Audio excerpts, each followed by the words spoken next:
It's disorganized, disorganized. Play, get together. Play the dungeons, play the dragons. Play your time with dice, and cameras and action. It's organized play.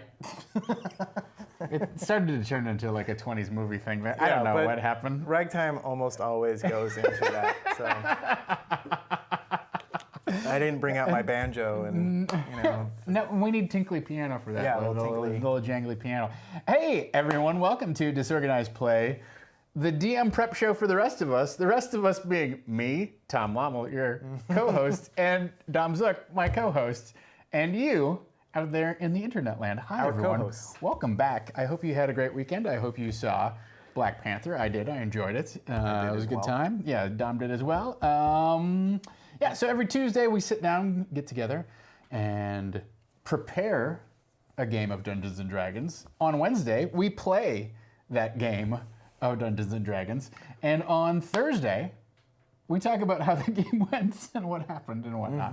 Last Thursday, I broadcast live from Lommel HQ, and we also took some DM questions and did some DM advice. So that was fun and entertaining. I hope you all got a good experience out of that.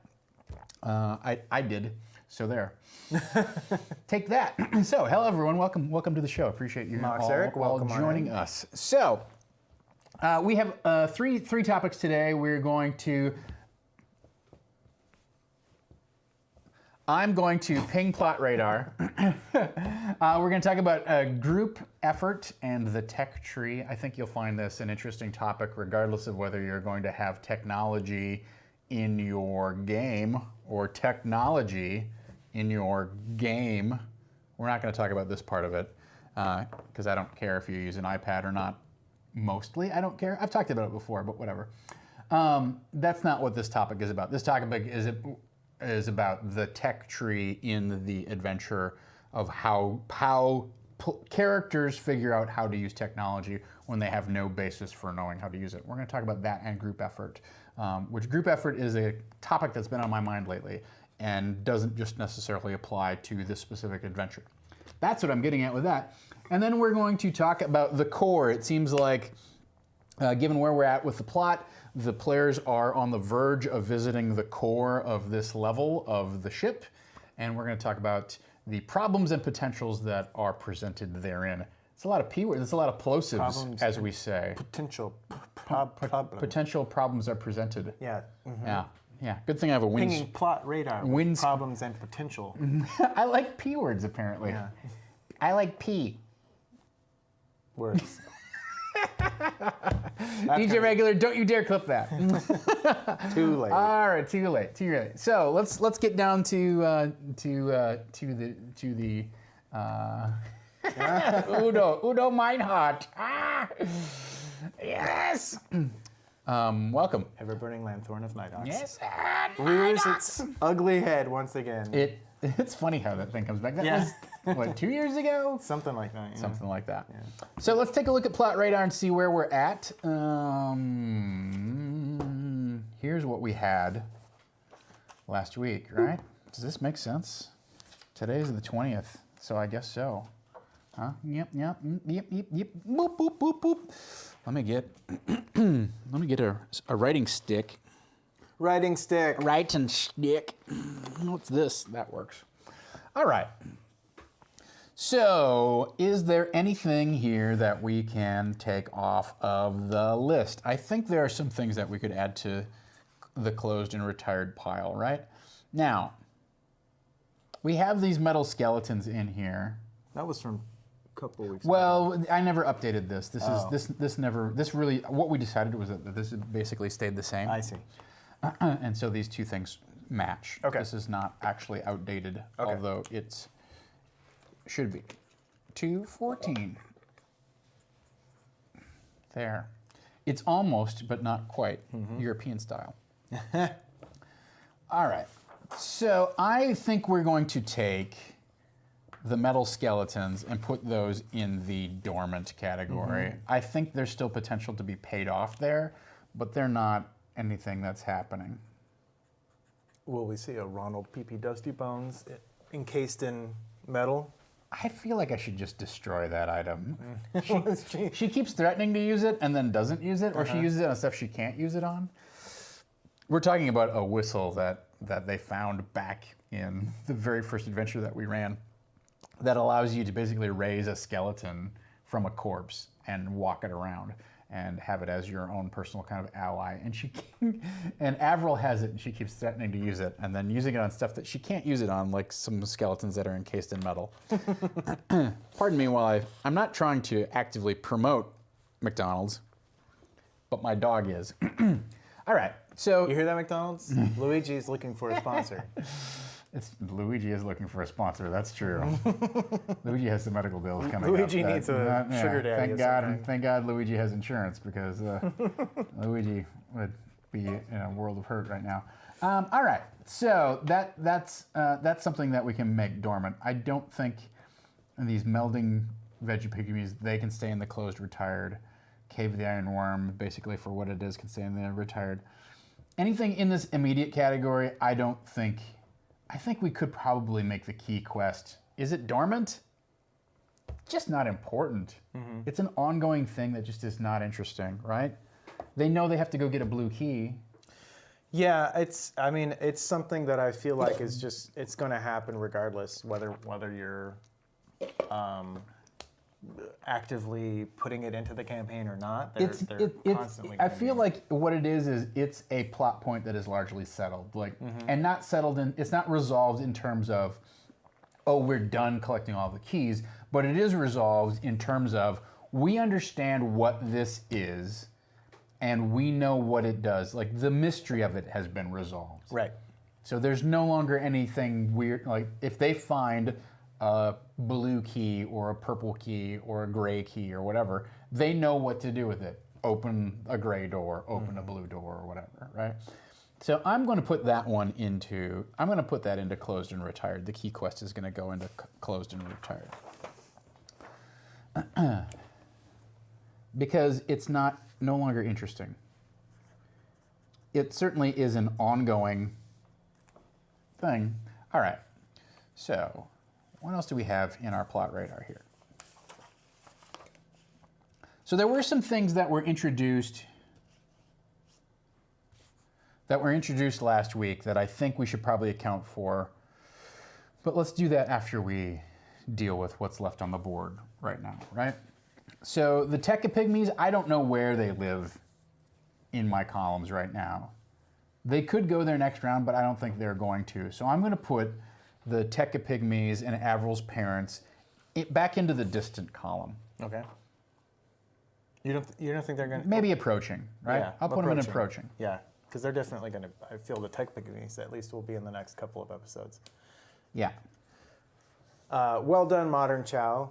Present party has a penchant for particular parlances of pensive plot prep and play in the peaks.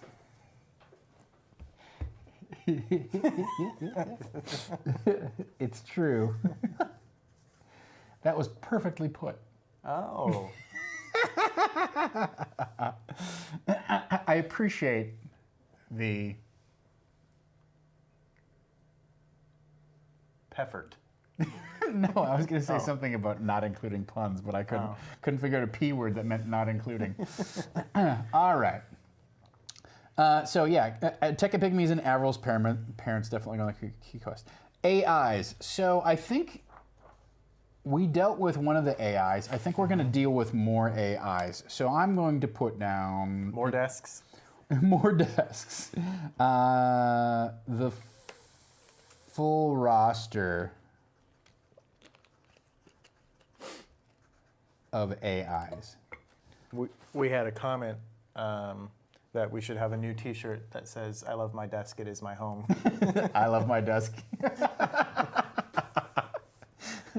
I don't know how often I'm going to pull out the iPad and the Bluetooth thing, because it did really kind of like slow. It kind of dragged. Yeah, it slowed the pace down quite a bit, but there were some wonderful quotes that came out of that session. I have some other ideas for dealing with that situation. We should just bring in German speakers I am a German speaker. Fuck you. Whoa! Wow. Wow. Okay. All right. All right. We'll go to Germany, and I'll let you do all the talking and navigating, and then when you get frustrated, you can ask me whether I'm going to help. Excellent. All right. Robots. We did encounter the robots. I think we're going to encounter more robots, right? So let's put security robots. Even though they've already encountered them, supposedly they're going to encounter more, right? I don't know. I'm going to put down more robots. More robots. I think that's likely, right? Knowledge of the God's fire. Yeah, that's an interesting one because we've kind of somewhat covered that in a sense. I mean, they started talking about it last week with the AI, but I don't think they've 100% grokked what the God's fire is yet. No. But I don't know if that's something that they're going to. The thing is, I think they're going to, it's an ongoing quest. It is an ongoing quest, and I think we need to keep it in our immediate column because we need to keep developing that until they really understand what it is, how it's supposed to be applied, etc. Right? Right.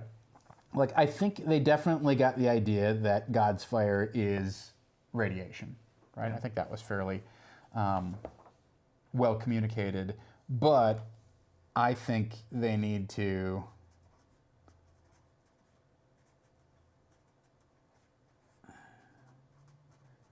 understand it further. And then what else is closed and retired? I don't know if it's closed and retired, but I'm going to put it in the column anyhow.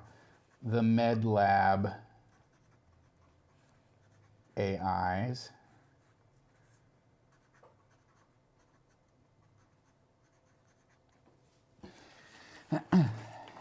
And Gallica. And I also think that we got, I don't know if is it closed, the knowledge of the doppelgangers? This is a little bit like, yeah. It's got to be tight because this isn't a wide. Gotcha.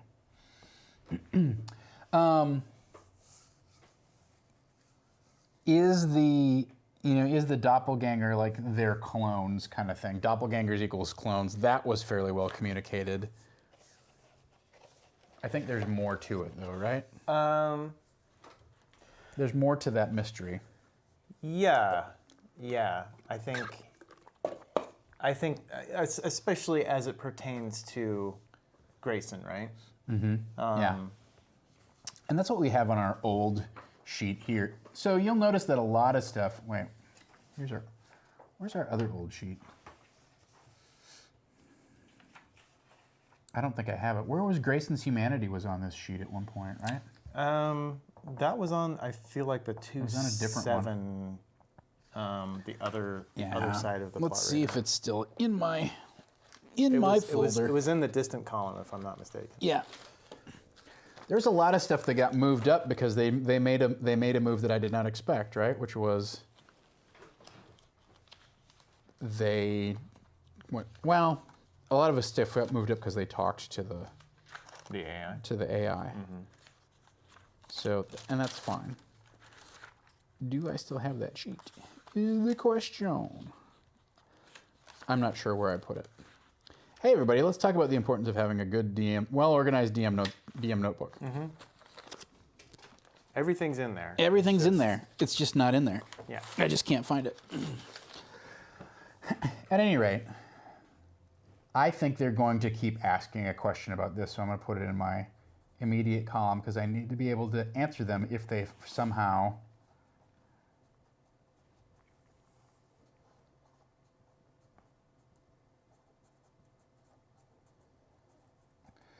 and also / ghost children, right? Like this whole doppelganger invisibility thing is something that they want to know more about, follow up on, although I think they got some answers to that too, right? Okay, so things that are anything else that needs to be moved up here in terms of distant. I think the engineering deck actually goes into approaching. They're currently on a quest to get to the engineering deck, right? So in terms of, so that moves up. Basharla's Sacred Vessel, I think, still stays distant. Xanathar and Thon's father still stay dangling. And I think the ongoing Cataclysm, it's sort of been hinted at that maybe that there has been this problem with radiation in the past, right? Mm-hmm. Maybe that came forward a little bit. I don't know. Not really. It wasn't really well. Yeah, I don't think it wasn't something I think that the party necessarily was picking up and wanting to pursue at all.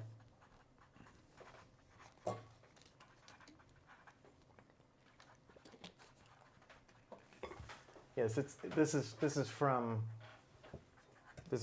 Werewolf, the One Night Werewolf.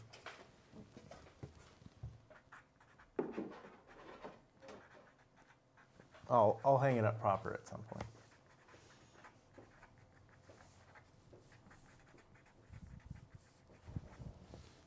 All right, so we're gonna mark this as 2/20/18.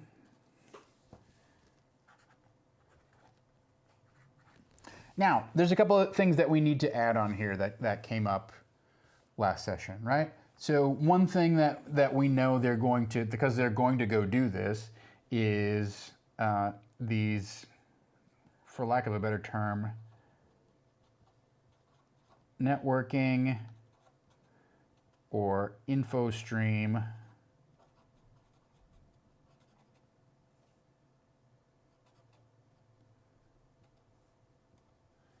AIs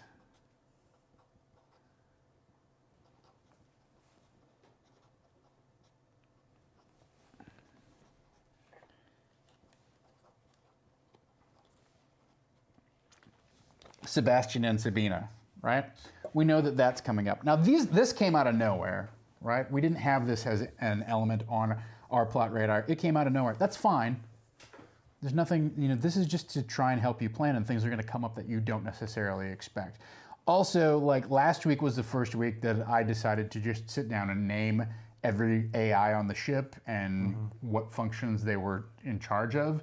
If I had done that earlier in my prep, I might have handed them out here in this distant area, like other AIs. And honestly, I knew that there were other AIs on the ship. We've been talking about it for weeks. So I should have probably had a thing out here. I should have had this full roster of AIs thing out here as a distant kind of thing that I could have moved up, right? But that's fine. So in specific, these two things are related, but in specific, the plan is to try and go talk to these people, these AIs, and get the info stream fixed, right? And as a result of that, we know that they're going to explore the core of the deck, right? The central area. So that's on here. Something that I feel like is dormant, but maybe shouldn't be, that was floated out there is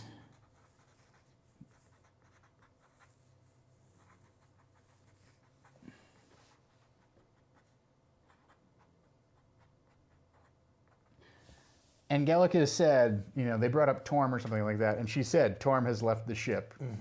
And they were like, it's like Elvis left the building. Right. And then the conversation moved on. Yeah, I was all like, oh, it's the gods that were there and all this. And yeah, the party was like,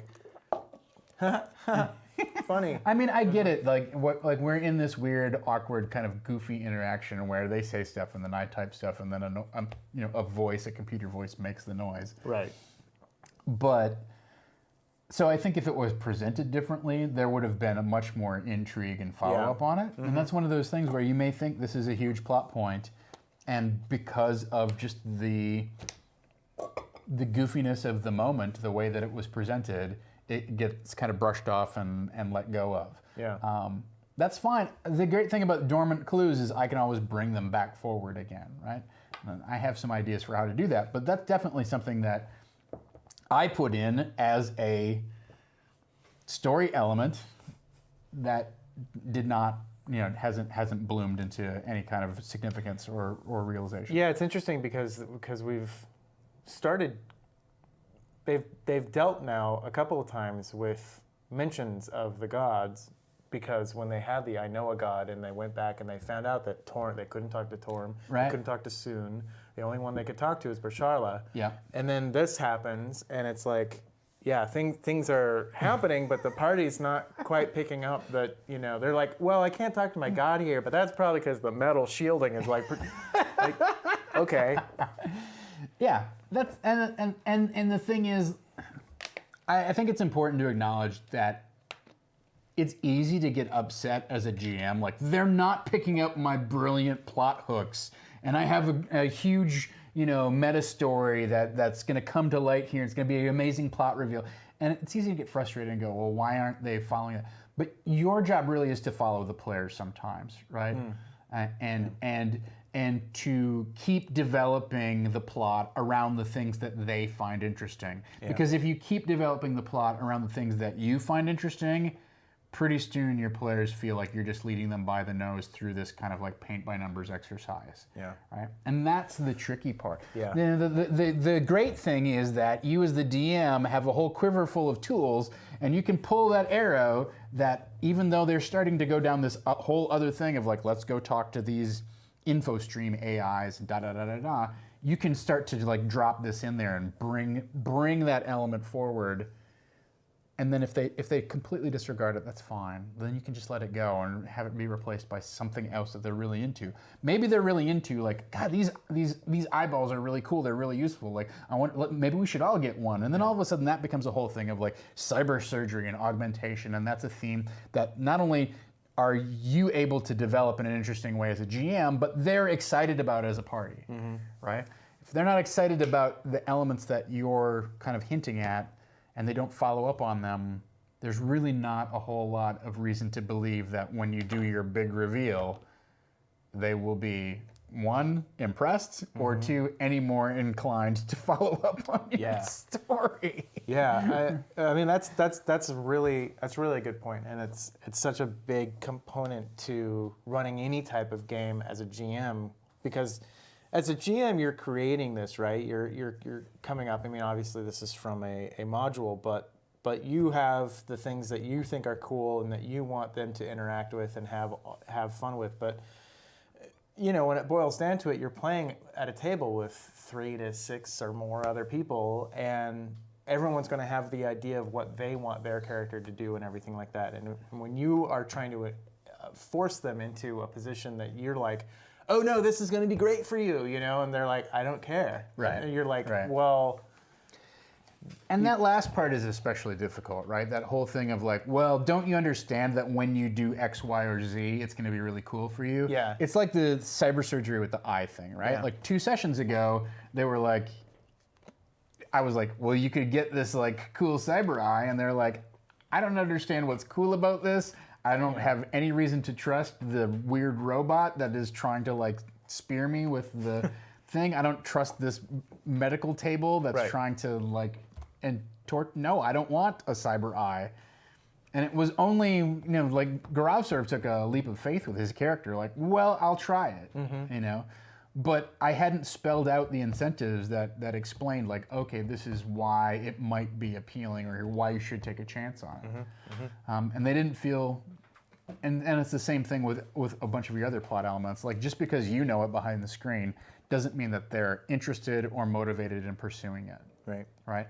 And so either you need to keep polishing and kind of adding detail and explaining what those things are so they have a better idea of the risk and reward, or you need to start working on honing the other themes that they're sort of like laying the block out there for, right? Like if you want to think of your game as these if you think of these elements as they're just a piece of marble, right? That then you carve into something specific, right? It's a different way of thinking of these Schrodinger's clues, right? There's story elements that potentially have significance, right? But for the most part, they're just like, here's a big red piece of marble, here's a big, if marble had colors to it. But here's all these chunks. The thing is, you as the DM carve away and add detail and fill in like, okay, it looks like it might be something with 4 legs. Mm-hmm. But the players are also simultaneously, through their questions and through their actions, carving away at pieces of it and giving their input on what they think it is. And they go, oh yeah, it has 4 legs. It looks like it could be a rhinoceros. And all of a sudden you have to go, oh, okay, well, it's not a horse. I was sculpting a horse, but apparently the legs are a lot bigger than I thought. And it has this big hump back. And they're like, oh no, wait, it's actually an elephant. Yeah. That's, you're working on the plot and the details together is is really my point here. Yeah. And even though you have an idea of what a clue is supposed to be, it's never really specifically defined until you, in concert with your players, define it. Right. I think another thing that we need to deal with here on Plot Radar is like I'm just going to call it the cyber eye. What is that, cyber? Oh, yes. The cyber eye. I'm really glad that Gaurav did take a chance on this because I think it really opened up a lot of interesting story stuff in terms of what they were able to learn and whatnot. Yeah. Mm-hmm. And so that was very helpful. But also, I mentioned this on Thursday, it now ties his character in much more, deeply, or he's much more integrated into what's going on in the action, and he plays a more vital role, as opposed to the first few, sessions that we had inside the ship. He was just sort of the ride-along guy who was like, well, I'm good at, plants and stuff. Right. What are these plants? He was sort of, his character was a little bit, as the ranger, was sort of lost inside this maze environment. His role was unclear. Mm-hmm. But now that he has this thing, he can become sort of the party's point man for a lot of their interaction with the machine parts of the ship and the technology in the ship. I think that's another thing that's going to be immediate because we're dealing with the core. Is these things are all these 3 things are sort of related to the location that's coming up, right? And so the other thing that is going on here is the tech on the ship. And specifically, there's a bunch of stuff. There's a cache of weapons and stuff like that that they have the potential to find in the core. I'm just going to put and etc. But so navigating the tech is going to be an issue in the next session.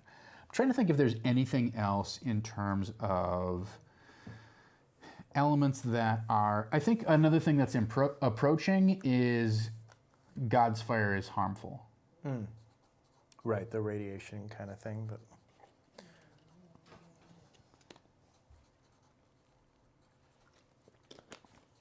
and along with that,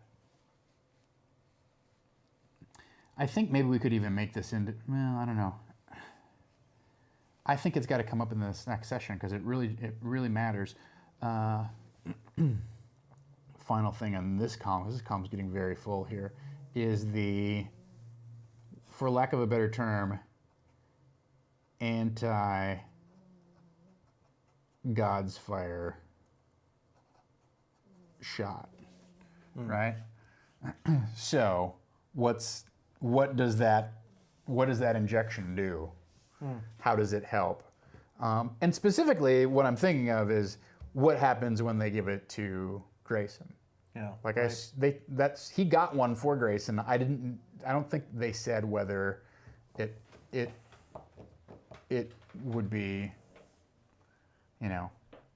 important or not, but whether they administered it to him or not. But I assume they're either they did or they're going to. Right. And I think that's going to have. We need to make some decisions about what that is.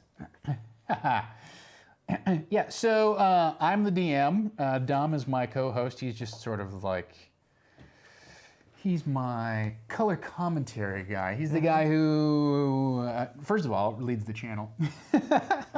Is the producer of the channel. Do a little bit. Yeah, runs the channel, like provides the forum for all this stuff to happen. But then secondly, he watches the game and listens in on every single game, basically, that we run. I'm the one you're talking to during the game. That's right, and also in chat. Yes.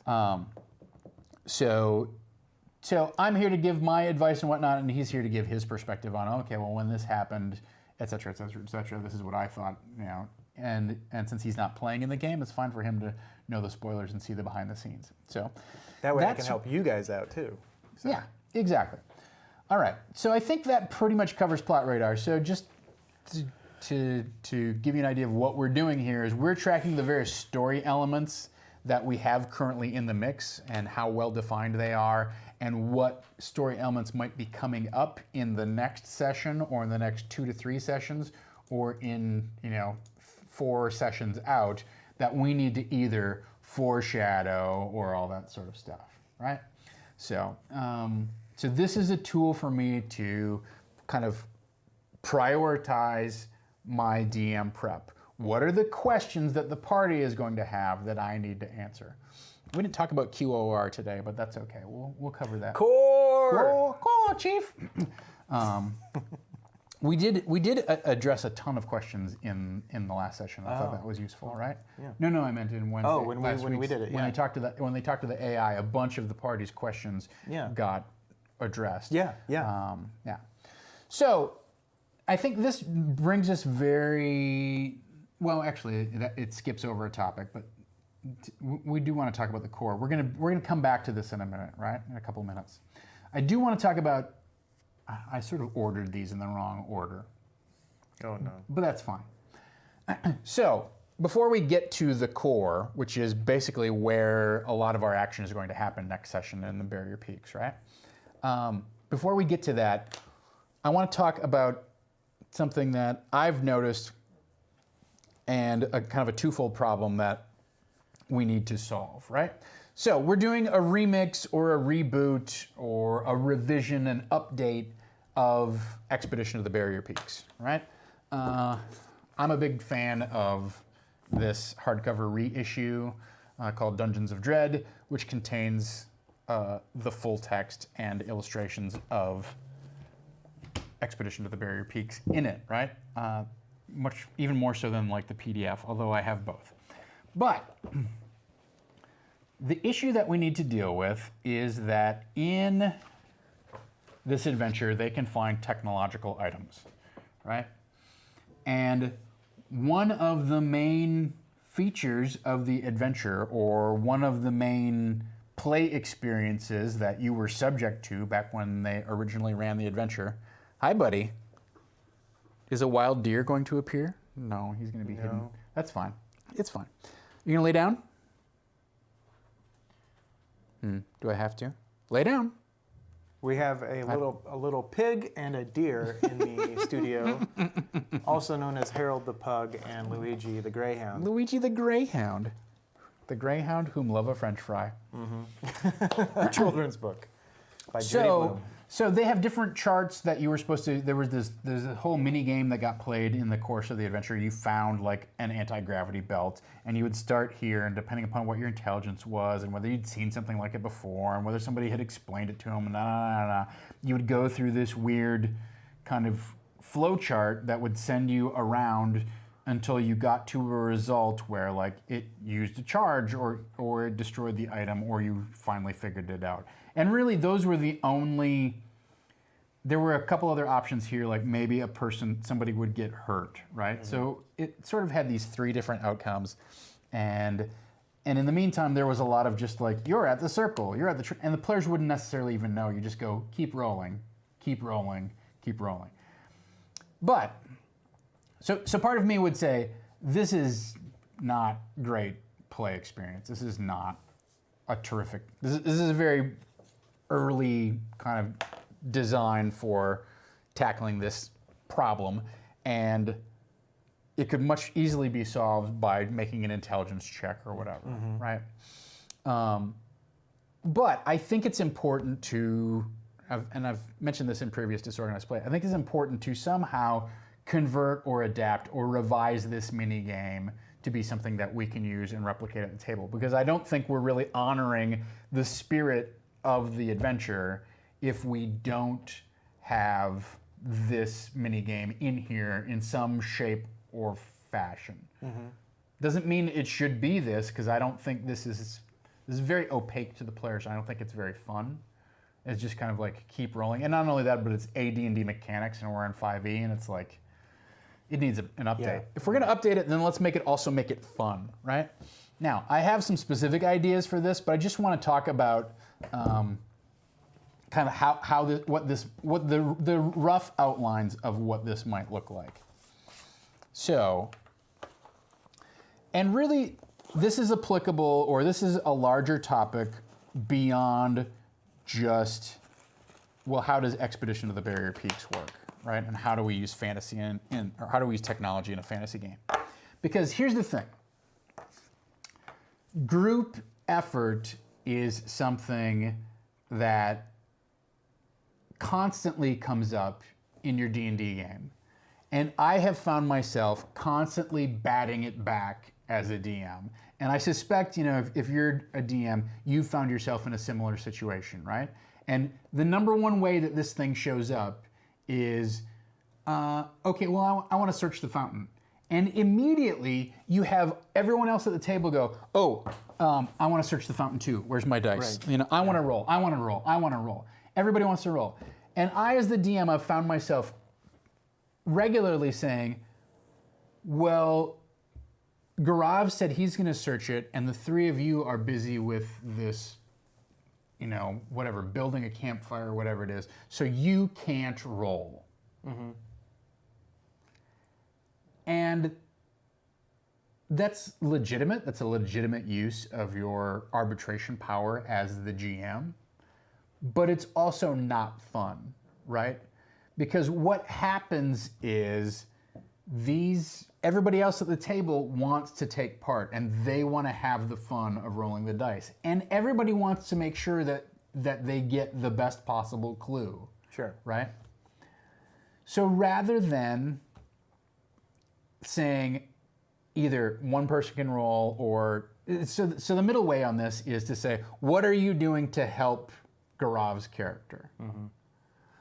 That's one approach. That's fine, but it doesn't really give you the satisfaction of rolling the dice. That usually, by the rules, that would turn into, oh, okay, you guys are helping to search, Gaurav gets advantage on this check. Well, a big part of the fun of Dungeons & Dragons is rolling the dice. We need to just acknowledge that as a given assumption of the play experience, is that rolling dice is fun. And if you don't agree with that, there's a ton of other systems that you can use where it gets rid of unnecessary dice rolls or whatever. But people like rolling dice. There's something about that tactile experience which is super fun and interesting, right? And it's very engaging. It makes you feel like part of the action. And then there's the whole roll of fate. What am I going to find out? Am I going to get a really good roll? Am I going to get a really crappy roll? Am I going to get a mediocre roll? It doesn't mean anything, right? But that experience is central to the game and incredibly addictive and potent in terms of the player. So to deny 3/4 of the table of that because you're doing something else, or he thought of it first, or he's closest, or whatever it is, really is not, you're not capitalizing on the opportunity, right? You're denying a big part of the table, part of the fun. And I would argue that there are times you can do that, but in general, try and make the game as the most fun for the most people, right? Now, one way that 4th edition sort of tackled this particular issue is they created skill challenges, where it's like, okay, you need to get 3 successes before you get 2 failures in order to solve this problem. To determine what the clue is in the room, or to find the trap, or whatever it is, right? To disable the trap. And I think that is a fine solution, right? But for our particular purposes here, what I would like to do with this tech tree thing is I'd like to slice it a little more finely, right? In terms of, instead of everybody having an equal role in what's going on, let's sort of let people participate in whatever level of proximity they want to participate. And here's what I mean by that. Let's just look at the basics of what's going on with them, say, finding a, for lack of argument, let's say they find a ray gun, but they don't know what it does, right? Now, you're gonna have one person who is actively like manipulating it, right? Mm-hmm. The instigator, as it were. The instigator, yeah, or investigator, right? Sure. Let's call him the active investigator. Wow, I didn't plan that very well. All right, so you get this person over here. Now, if you have something where there's possible bad outcomes, then this person is central to, they're most directly in harm's way, right? Now, you're going to have somebody most likely say, oh, well, I want to help them. Mm-hmm. Okay, rather than just saying, okay, you help, you can't really say, how do you help? Because in this situation, it's abstract, right? Like if we're just sitting here trying to figure out a Rubik's Cube, and Dom says, oh, okay, I'm gonna help Tom figure that out. As the DM, you can't go, well, Dom, how would you help him figure it out? There's not really a good answer to that question, right? In this particular situation of searching, like this is a more abstract exercise, right? You can't, if we were trying to break down a door, it would be very obvious how Dom would try and help me out. He might try and lever on the hinges, or he might also push against the door, or he might, fashion a battering ram to help me use, or whatever it is, right? You can think of actual concrete actions that Dom can take to assist me in this very physical act. Yeah. But in this case, I'm trying to discover something, right? I'm trying to get to some sort of realization. But you could say, how close do you want to be to this active investigation part of the action, right? So you could have somebody who's what I will call right now, hands-on helper. Okay? So this person is very directly, like, if he was a hands-on helper, you would be right next to me, like, okay, well, why don't you, oh, look, there's a yellow over there, move that over there, etc., right? So they're in close proximity, right? Then you could have what I kind of... Remember, this isn't erasable. Oh, that side isn't erasable. You know what? That's fine. You want me to get the... Yeah, why don't you grab one and I'll you're right, I almost made a huge boo-boo. This is my wipe book, and this part of it is not erasable. That's okay, because I want to draw this in a different fashion. Sure.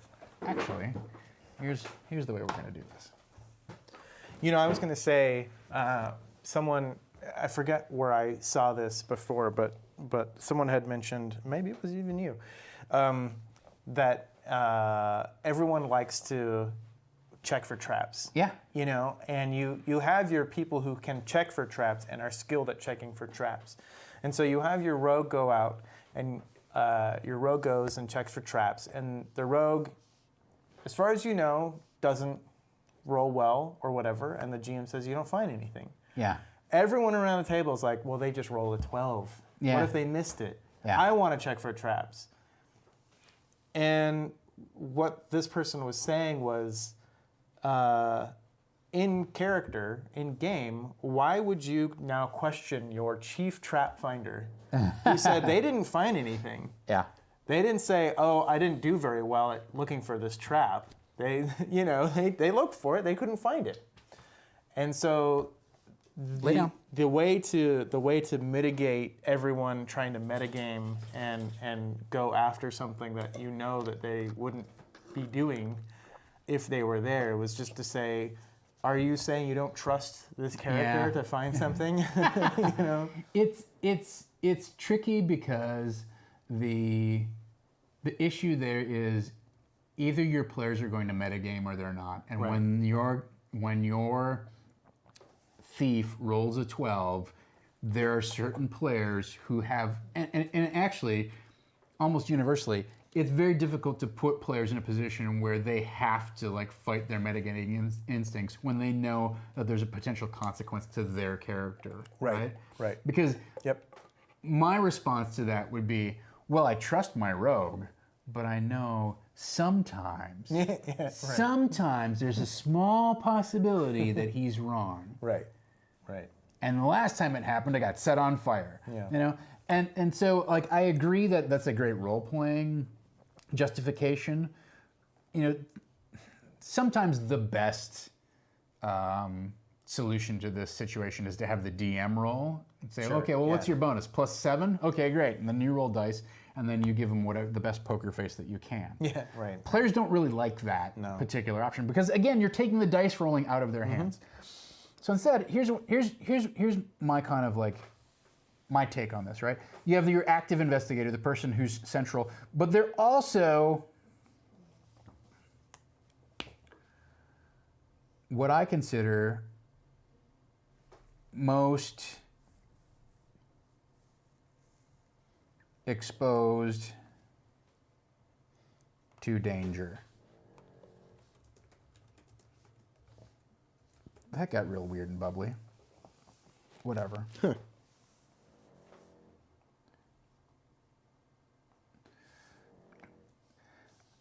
This is your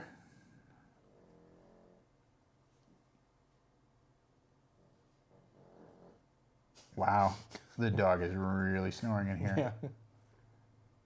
Your second most exposed character, right? And so you can start, if you follow this, the next thing that you can do is start having, kind of like slicing people away from their proximity to how much trouble they're willing to get their character in, right? So we could have somebody who is another, I'm not sure that this is the terminology I'll end up finally using, but what I would call a sideline advisor.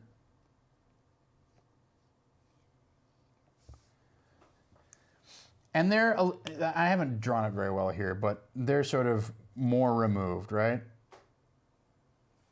They're not actually physically dealing with the issue. They're Right, yeah. standing back and going, Yep. And then finally, what I would have a role that I would consider sort of be like, honestly, I would consider it to be kibitzer. You're being compared to a young Monty Cook. Well, it's probably my handsome looks and That's not it. Monty Cook's I'm a big fan of his, and also he's a friend of mine, so I appreciate that compliment. So we have kibitzer, right? Is the third thing, and they are the least exposed.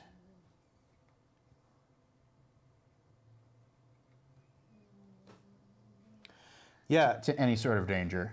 modern Chow. Yeah, I think so. He says the Star Trek bridge stations approach somewhat. Well, I'm not.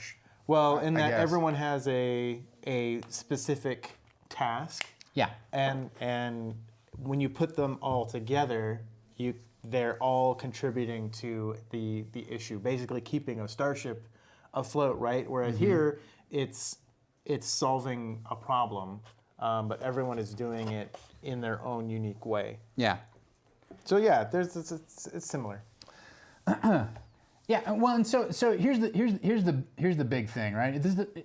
In a search or solving a Rubik's Cube, maybe it doesn't necessarily like being exposed to danger doesn't help, right? But if you're trying to find a trap, you could say, okay, the active investigator, that person who's trying to find the trap, they're the most exposed to danger, most likely, Yeah. right? Like they're going to take the brunt of the hit. Somebody who's hands-on helping them, they're the second most exposed. And then somebody who's standing back but telling me, oh, go look in that corner over there. I'm not going to move, but I saw something, I saw a tile shift when you stepped on that thing. Oh, okay. And then the kibitzer just sort of stands back and gives their casual insight in it. So it's a combination of difficulty versus risk, right? So if you're more adept at tackling, it's easier to be the active investigator and find the source of the problem. but it's also more dangerous. It's more difficult to help determine the source or resolve the problem when you're way over on the sidelines, but you're also the least exposed to danger, right? So the players can kind of figure out like where in that balance they want to be, right? This also implies that there's consequences for everybody for most everybody who's involved, right? Actually, it says it does imply that there's consequences for everybody involved, because this doesn't say not exposed; it says least exposed. So that's an interesting, like, implication here, right? Is that the Kibitzer can sit on the sidelines. It doesn't necessarily hurt for them to make their role, but it's unlikely that their input is going to have a huge swing effect one way or the other, right? So I think this, if you start looking at the different roles that the characters can play in the group effort, it helps give you a specific idea of, okay, how can I make this fun for everybody who's involved, right? So rather than treating everybody the same, everybody make a search roll.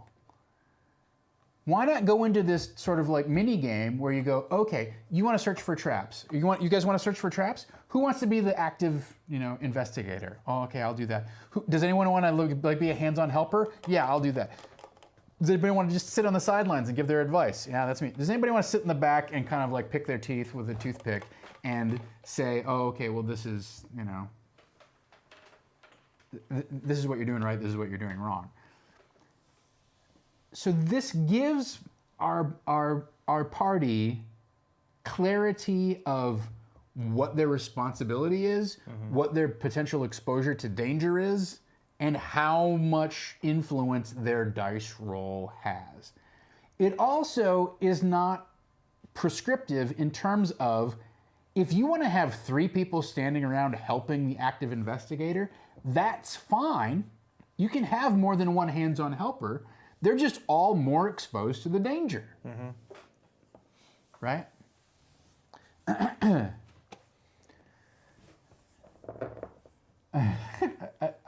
We played Cipher System right here on Saving Throw. Actually. Yeah, that was the first one in the middle in the middle space, in the middle studio. Yeah. So I think this is really this is a valuable way to parse out how players want to be involved in a group effort, right? Because everybody wants to be involved, but rather than putting them all in, you're all searching in the same particular way, or segregating them as like, well, he said it first, so he's searching, and the rest of you just kind of have to wait until he gets whatever he rolls. This really does give you some granularity of how involved, how risky it is to you, and it gives you a place for your die rolls to filter into, right? So now, if somehow we go through this mini game and one of the results is the ray gun blows up, excuse me, I can now start to assign odds hey, buddy. on who's going to get hurt by this ray gun going off. Obviously, the person who is the active investigator probably has the most, everyone would roll at the same time. And the person who's the active investigator would be the most exposed to that danger, but there's also a possibility that instead you would shoot the hands-on helper, or maybe it would even filter all the way down to some sort of catastrophic failure where you shoot the guy who's standing in the corner kibitzing. Yeah. So, I think that's, it solves the problem of everybody wants to roll, but what is everybody doing, right? Because that's when I start to metagame or start roadblocking the other players. Is I go, well, I don't know what you're doing that's different than what he's doing, so why should you get to roll? He thought of it first. Let me reward him, or he's closest to it, or whatever. This now gives me buckets to put those people into and go, okay, well, do you want to go stand next to him and give him directly help him out? Blah blah blah blah. So that's the basis for the tech tree, and I think we could probably generalize this to a more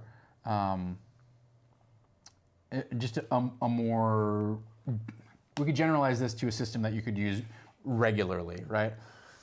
have you finally been so good that you deserve a French fry? I think you have. He's like, listen, I went over to the other side. I went to the other side of the table and then I lay down. Now, the other thing that's important is not only can I make some decisions about how much danger they're in terms of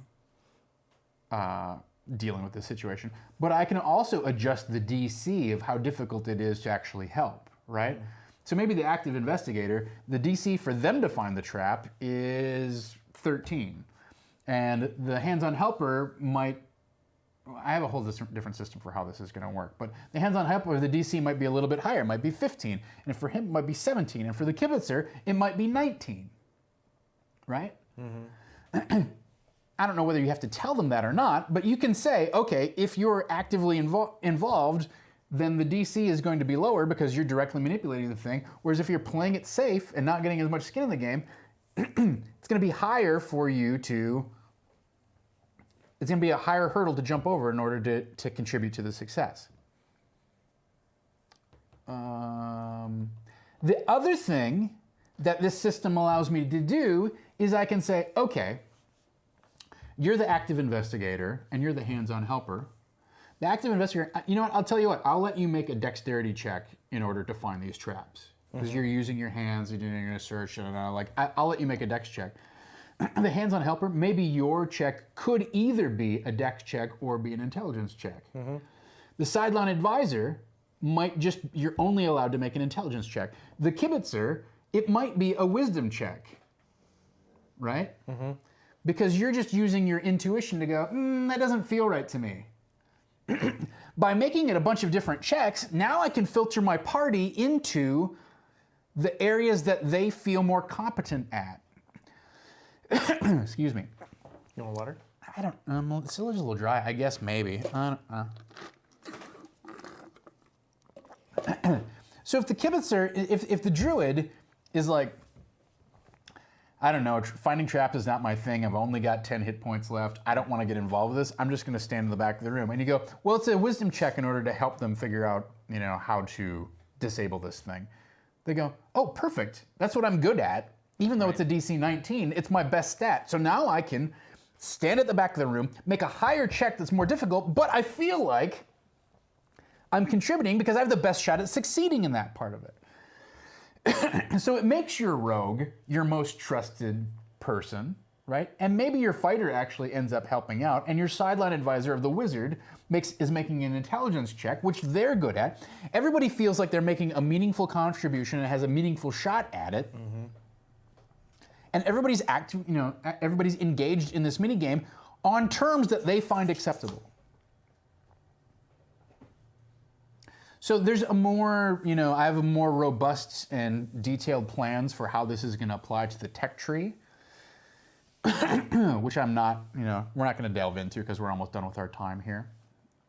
But this is the basis of it, right? This is the idea, is that you have somebody who is taking point, you have somebody who is directly engaged, you have somebody who is maybe standing over their shoulder but not actually hands-on helping, and you have somebody who is standing at the back trying to stay out of it but wants to contribute. Let them contribute.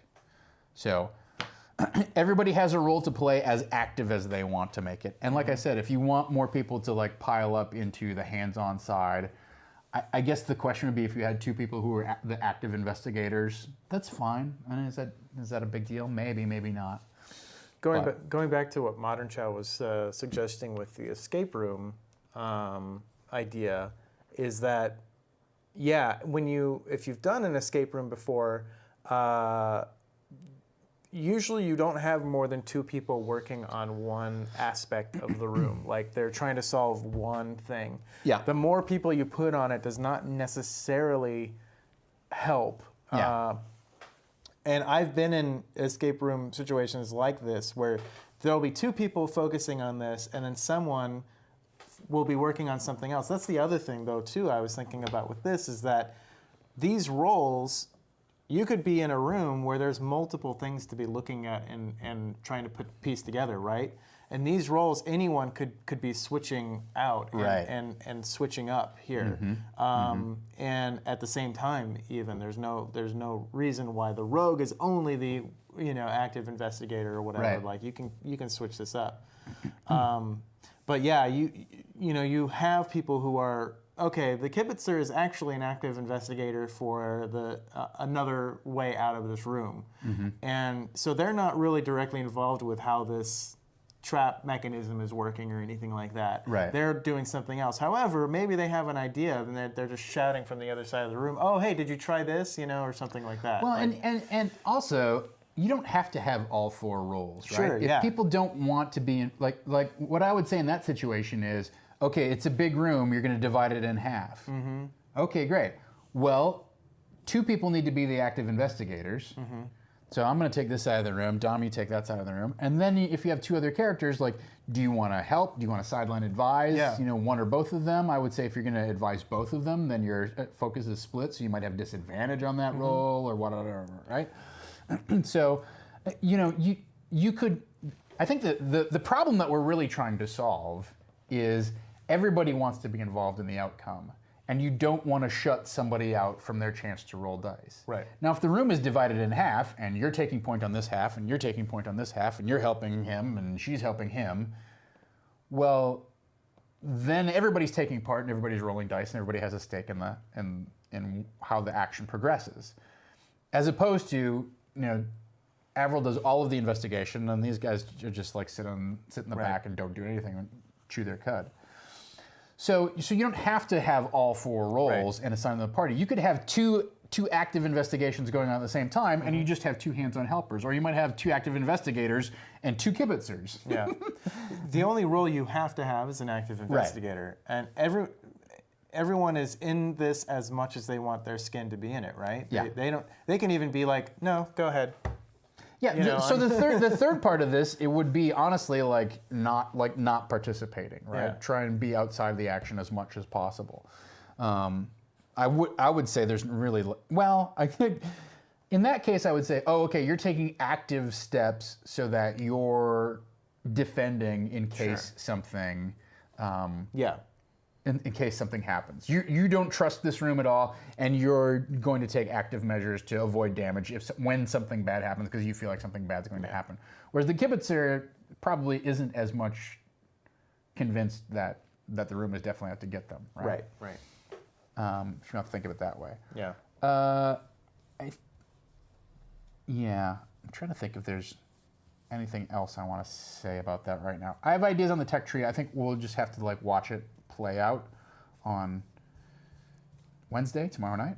It feels like Monday because yesterday was a holiday for my wife, so we were home watching the Olympics. So even today I was on my way to an audition and there was no parking on one side of the street. I'm like, that's weird, it's Monday. You can park there. It's not Monday.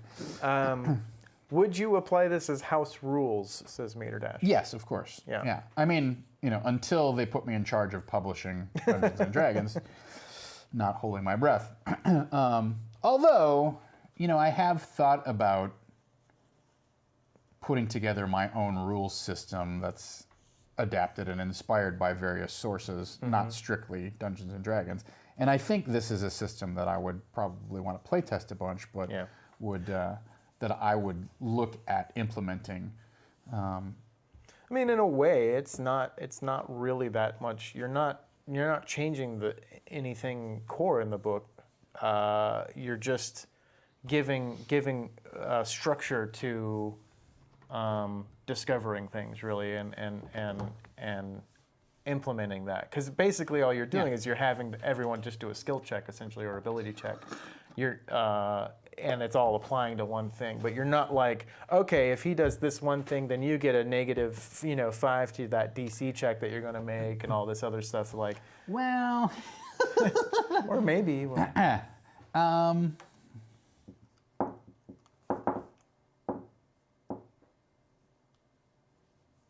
We'll talk about. I guess I'll talk about that more on Thursday. Sure. Right. We'll see. I have ideas. We'll about see that. how this plays. See how it plays out. Yeah. But I would definitely,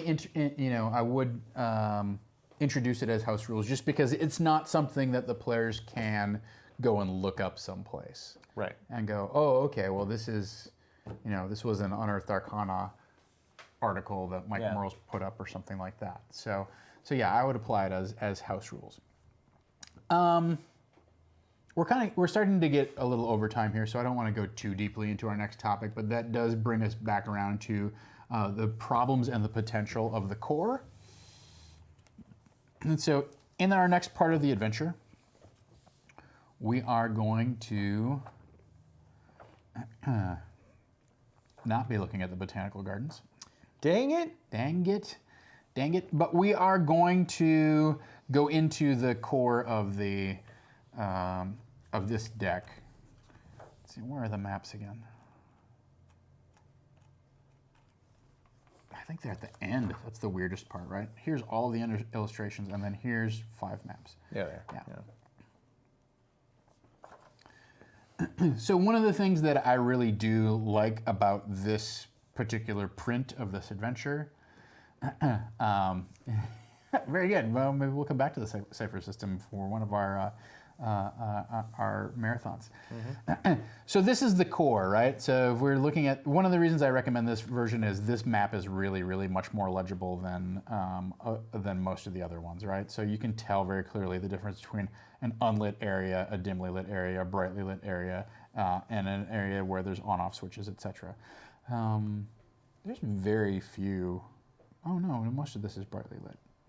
Maybe it's not that clear. All right, it's much more clear than it is in the inside of the adventure. I'll tell you that much. Yeah. But I call this the core because these are sort of the main core areas, and everything else sort of is a bunch of replication around a theme, right? So these are all crew cabins. There's multiple different dining rooms. There's multiple different kitchens. There's multiple different game rooms. Yeah, the rec area is theoretically unique, but whatever. A lot of this stuff is fill in the blank, dealer's choice on the DM side of things, right? But the core is your core group of unique encounters. So you have labs, you have a medical section, which we've sort of transported wholesale this medical section over to here. They've already encountered that, right? And the labs also potentially over there. But we have a library, we have the police headquarters and jail, and then inside this area we have the main computer core, which is hilarious. And then we have small arms storage, and then regular kind of like storage, essentially sort of a canned goods storage area. So now potential things that we need to talk about, problems and potential, right? Ostensibly, a lot of what keeps you out of trouble here is that you don't have the cards to get into some of these areas, right? So until you get a green card or a red card, you can't get into this room. Well, our party has a sword that destroys stuff. Shatterspike is a weapon that destroys basically anything that's not a person. So it does critical hits against objects. So they have no problem going through doors. It doesn't, maybe some of them are more fortified than others, so it takes them longer. It's maybe a little bit louder. They learned that recently. But having the key card, the key quest, one of the reasons the key quest is moot is they have a sword that completes the key quest. Right. So as written, they shouldn't be able to get into some of these rooms, but in point of fact, they can get into all of these rooms.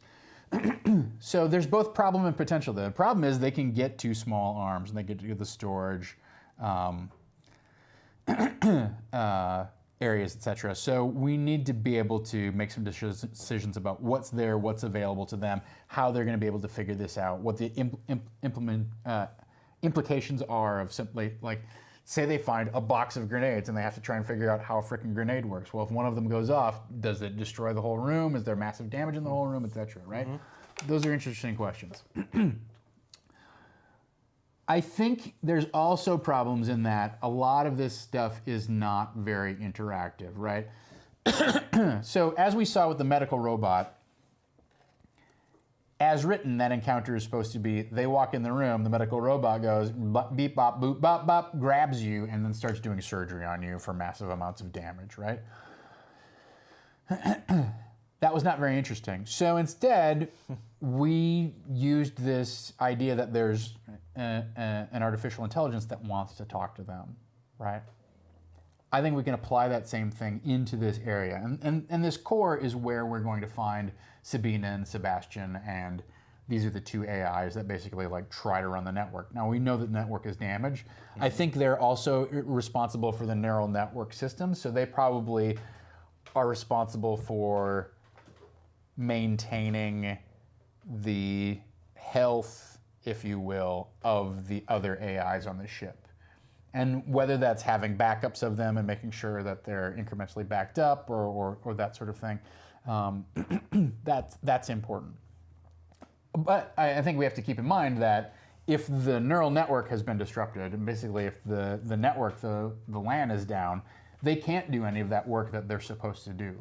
So there's some potential here, right? Which is the potential is they can say, well, we'd really like to diagnose all of the AIs, but this network is down. If you help us, we know that at the time of the accident, there were some, say, I'm just making this up right now, so let's not accept this as canon, Sure. but maybe these AIs know, oh, okay, there was a problem in engineering. There was something wrong with the engineering AI, and we tried to fix it, but before we could get our patch implemented, this explosion happened and it devastated the ship, right? But if we could take this copy on this crystal stick and re-upload it locally, then we could fix the engineering AI and everything would be okay or whatever, right? Yeah. So we have there's some potential here to really open up what's going on the ship and kind of the ongoing cataclysm of what's happening on the ship, right? And as Thomas W. DeYoung points out, it's a really good idea that there's maybe force fields here that keep them from just slicing their way through. Although I think if there was a force field, they'd probably cut a hole in the deck, see if there's a crawl space underneath, cut another hole in the deck, and go through. Yeah, they're wily. Like I think the disincentive to hacking your way through stuff is it starts to sound alarms like hull integrity alarms or whatever, and they start security robots start coming after them. So in terms of problems, I don't think this does a good job of telling the story. As written, I don't think this does a good job of telling the story of what's happening, right? They have, as written, they get the potential to understand some deck plans, and they basically get some technological goodies. And in these rooms, as written, they were basically traps. Right. And that's the whole story. I think in terms of plot development and character development, by introducing the fact that these areas are run by various AIs, we have a lot more potential to actually engender understanding of what's happened on the ship and also create some situations where the players feel like they are engaged with and able to address some of the issues that are currently happening in the ship, right? So, and then I think on top of it, there's the added twist of, are all of these AIs in good working condition? Are they, for lack of a better term, are they all sane and well-functioning, well adjusted, etc.? And if the neural network or the info stream or the LAN or whatever you want to call it, if the net has been knocked down and is out of commission, what have they been doing in their own kind of information silo and vacuum of like, I don't know what's happening. Like the security bot, if the security bot doesn't have access to the ship's surveillance system, has it gone completely paranoid? Right. Is that why the security bots have been, just started attacking people? Or maybe has the security AI been hijacked by somebody and its functions are being used by somebody else, right? We have a lot of different options here. Just on top of let's explain what's happening, there's also the added twist of, well, this character is not trustworthy, or this character is deranged, or this character has an agenda that they're not openly sharing. So those are the things that I don't know that we're going to sit here and solve them right now and make big decisions about those, but those are the opportunities that are presented by the players going to visit the core. One of the questions I think we have to ask is, why did the security bots attack them, and what are they going to, how are they going to take them away, or why did they want to take them away? What was going to happen to them if they did get taken away? I mean, Megan was like, why don't we just surrender to these things and see where they take us? See what happens, yeah. They're not trying to kill us, so maybe we should just go along with it. Which was an interesting play, I thought. Yeah. And it was a great suggestion. It was a very compelling suggestion. I always think it's interesting when players decide to get their characters into more trouble in a way that's interesting, as opposed to getting their characters in more trouble just to be dicks. Right, yeah. And just to screw with the rest as of a the way party. to uncover more information. Yeah, and stuff exactly. Like that. Yeah. All right. So that pretty much brings us to the end of our time today. We can maybe talk on Thursday. Thursday I'll probably be streaming from the core headquarters. I got some other things going on Thursday, so I don't know that we'll be here together in the studio. But maybe we can talk about some other DMing things then. I suspect we'll probably have a little more in-depth discussion of the tech tree and how it works, because I think they're going to find some items that they will need to decipher how they work.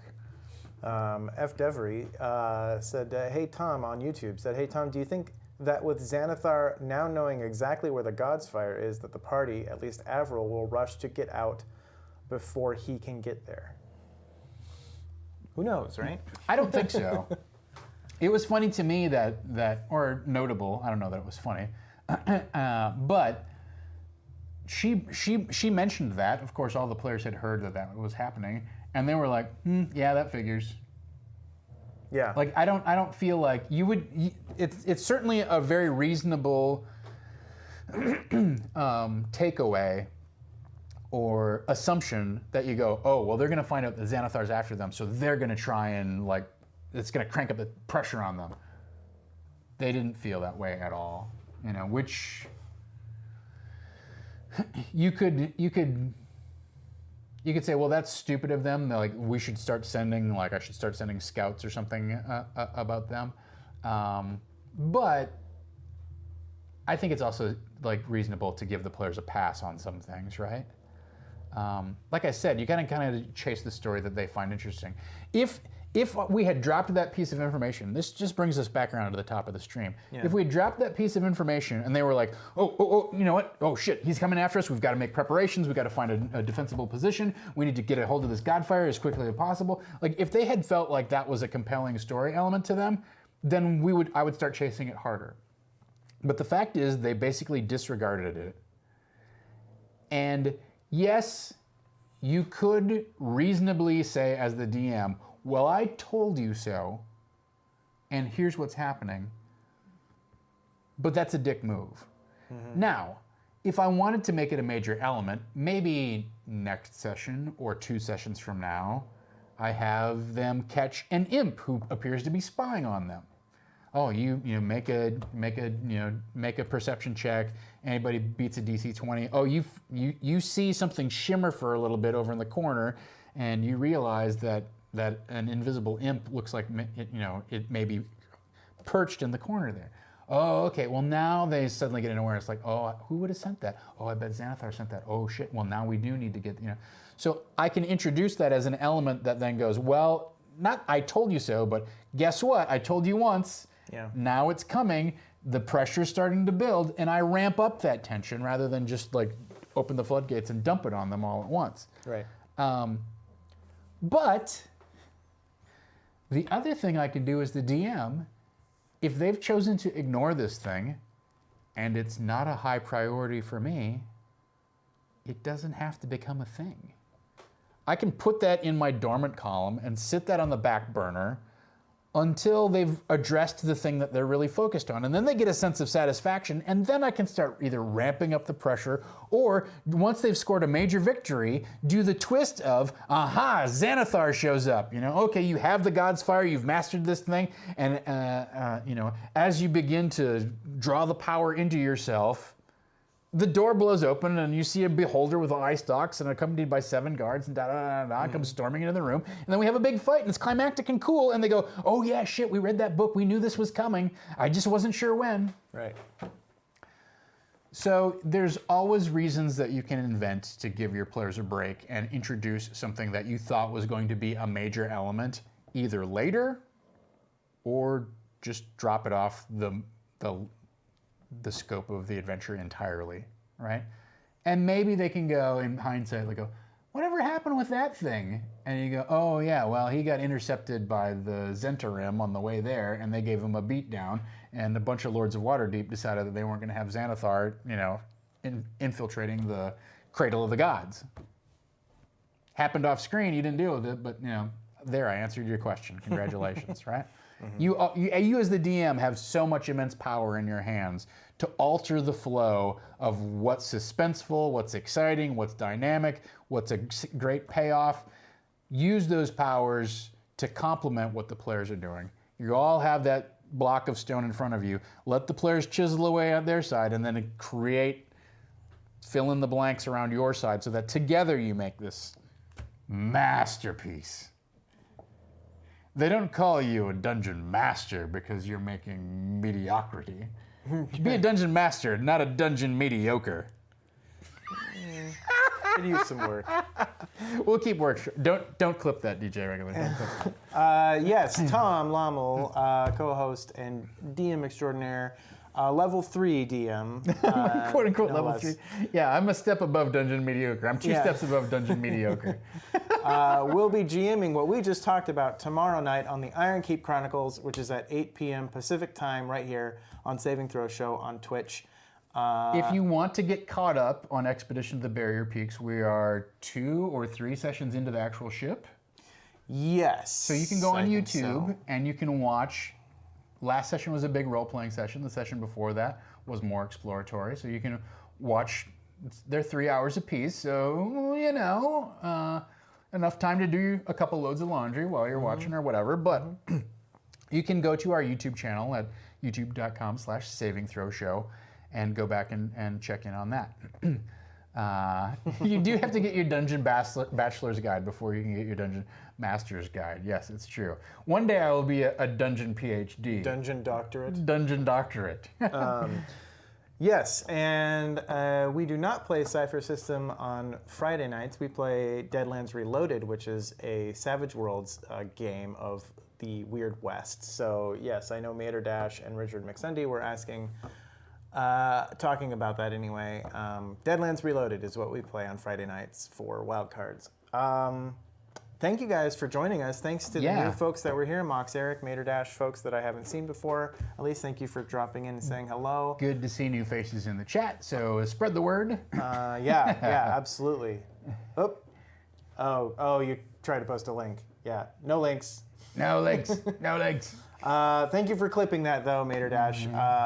Sorry, only mods can post links, even if they're clips. Don't worry, you'll be back.